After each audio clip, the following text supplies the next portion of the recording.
She was the perfect nurse, always on time, always smiling, always in room 302 just before a patient flatlined.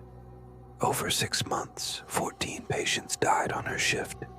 All were stable the night before, but no one questioned her, not until one man survived. He said, "She injected something into my IV and then whispered, 'Rest now, it's better this way.'" Security checked the logs. She had no reason to enter that room. They checked the med records. One vial was missing each time. Always the same drug, a powerful painkiller that could stop your heart if you weren't careful. She was arrested. In court, she smiled and said, "They were suffering. I ended it. They called her the Angel of Death. She's serving life in prison. Justice was served." But hospital staff say room 302 still feels cold.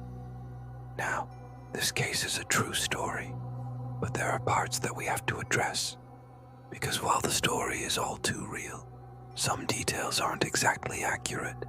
For example, the nurse didn't inject the patients with a lethal dose of medication that would immediately end their lives. Instead, she injected them with a drug that would slow down their heart rate, making it easier for her to manipulate their heart to stop beating. She didn't whisper to them either. She pressed on their necks to stop their breathing, and then injected them with a drug that would make it look like they died from natural causes. The nurse worked at a hospital in the Philippines, and according to the head of the hospital, she would target patients who were already seriously ill and nearing the end of their lives.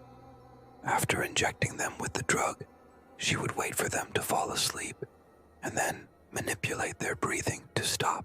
She was only caught when one of her patients survived the attack and was able to tell the authorities what she did. So, why did she do it? According to the nurse, she was tired of seeing people suffer. Now, while that might seem like an understandable motive, it doesn't make it any less evil. This nurse played God, deciding who lived and who died.